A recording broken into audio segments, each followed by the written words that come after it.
अभिवादन। आज हमारे सामने व्यक्तिगत परिवर्तन से जुड़े कुछ दिलचस्प अंश हैं। हाँ, एक किताब से लिए गए हैं। बिल्कुल।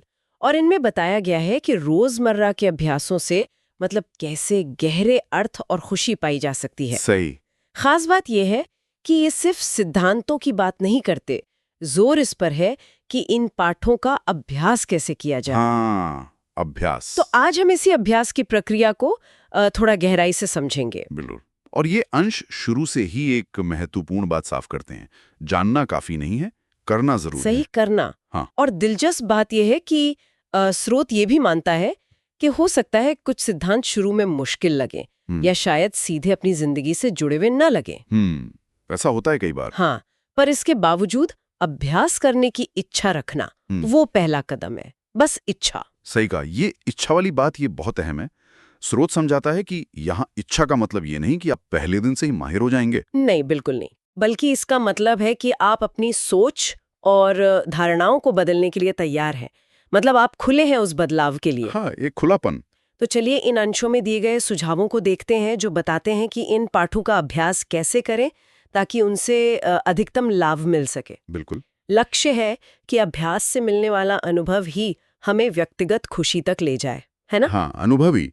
तो ये स्रोत हमें एक तरह के क्या कहते हैं, व्यवस्थित मानसिक प्रशिक्षण की ओर ले जाता है। अच्छा। इसकी शुरुआत होती है पहले सुझाव से। हाँ, पहला सुझाव वो तो बड़ा सीधा लगता है। पाठ 1 से शुरू करें और रोजाना केवल एक पाठ, क्रम से, एक दिन में एक। हाँ, बस एक। ये दिखने में सरल है, पर इसकी क्रमबद्धता वो बहुत महत्वपूर्ण है। अच्छा, क्यों? ये एक नींव बनाती है। स्रोत का मानना है कि पाठ एक दूसरे पर आधारित हो सकते हैं, मतलब जुड़े हुए हैं। तो क्रम बनाए रखने से समझ गहरी होती है। समझ गई। एक के बाद एक। हाँ, और इसी नींव पर दूसरा सुझाव खड़ा होता है, जो सुबह की तैयारी पर जोर देता है। सुबह की तैयारी, वो कैसे, थोड़ा बताएंगे? दूसरा सुझाव है, रोज सुबह उठकर कुछ देर आराम की अवस्था में बैठें और सक्रिय कल्पना का उपयोग करें। सक्रिय कल्पना, ये क्या चीज है? सक्रिय कल्पना यानी सिर्फ सोचना नहीं, बल्कि मन की आंखों में खुद को ऐसी जगह पूरी तरह महसूस करना जहां सुकून हो, शांति हो, आराम हो। ओह, महसूस करना। हाँ, ये दिन की शुरुआत एक शांत और सकारात्मक मानसिक अवस्था में करने का तरीका है, जैसे अपने मन में एक शांत कोना बनाना। समझ गई। दिन की भागदौड़ शुरू होने से पहले ही अपने अंदर एक शांति का अनुभव स्थापित करना। बिल्कुल। फिर इस शांति की अवस्था में क्या करना है? यही तीसरा सुझाव आता है।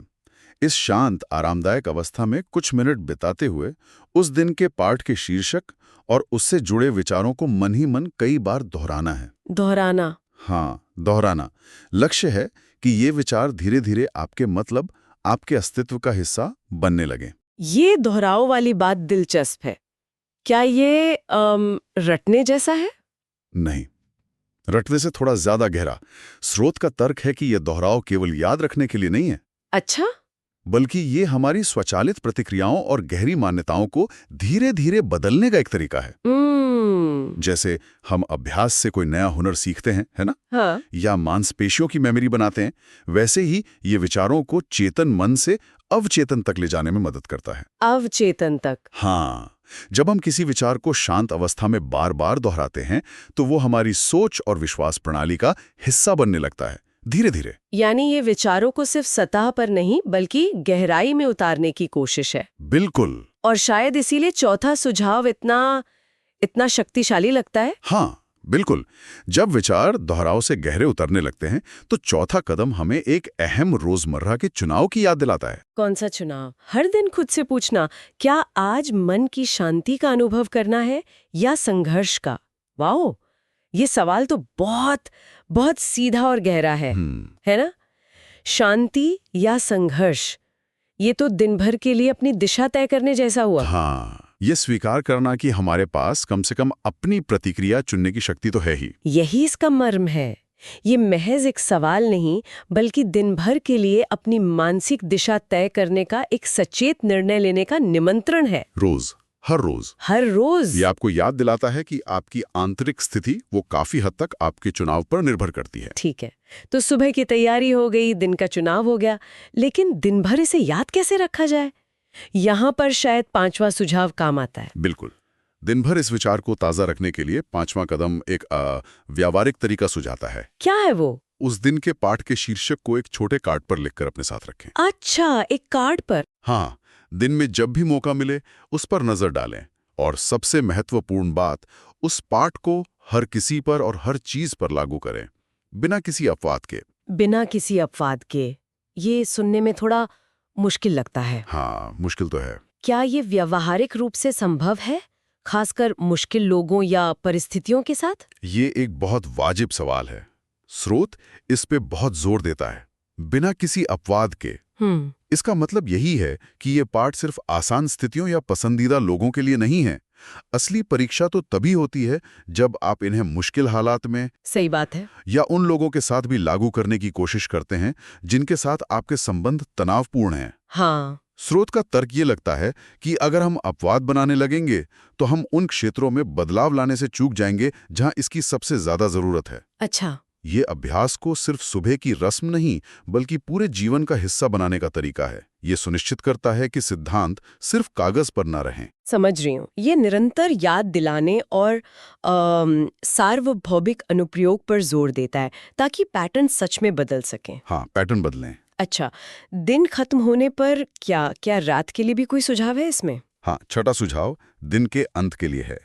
सोने से पहले फिर से कुछ देर आराम की अवस्था में बैठें। फिर से आराम? हाँ, कुछ मिनट निकालकर दिन भर के अनुभवों पर विचार करें कि उस दिन के पाठ को कहाँ और कैसे लागू किया या कहाँ चूक गए। ठीक है, समीक्षा। और फिर एक दिलचस्प कदम, खुद से पूछें कि क्या आप इन विचारों को अपने सपनों में भी ले जाने की इच्छा रखते हैं। सपनों में? ये थोड़ा रहस्यमयी सा लगता है तो मुझे ये सपनों में शामिल करने की इच्छा वाली बात थोड़ी अस्पष्ट लग रही है। स्रोत इसके पीछे क्या तर्क देता है? मतलब सपनों पे किसका जोर है? हाँ, जोर तो नहीं है, पर यह विचार को चेतना के और भी गहरे स्तरों तक ले जाने का एक प्रयास है। गहरे स्तरों तक? हाँ, सपने अक्सर हमारे अवचेतन मन की भाषा होते हैं ना। ऐसा कहते हैं। तो स्रोत का मानना है कि जब हम सचेत रूप से इन विचारों को सपनों में ले जाने की इच्छा व्यक्त करते हैं, तो हम एक तरह से अपने अवचेतन को भी इस परिवर्तन की प्रक्रिया में शामिल होने का निमंत्रण दे रहे होते हैं। अच्छा, एक निमंत्रण जैसा। हाँ, ये दिखाता है कि बदलाव सिर्फ जागरूक अवस्था तक ही सीमित नहीं है, बल्कि हम अपने अस्तित्व के हर पहलू में से एकीकृत करना चाहते हैं। ये गहरे समर्पण का संकेत है। गहराई से एकीकरण। ठीक है, तो ये 6 कदम एक दिन का पूरा चक्र बनाते हैं। सुबह की तैयारी, दिन का चुनाव, दिन भर का अभ्यास और रात का चिंतन। बिल्कुल, पूरा चक्र। इसके बाद क्या ये रोज ऐसे ही चलता रहेगा? हाँ, रोज।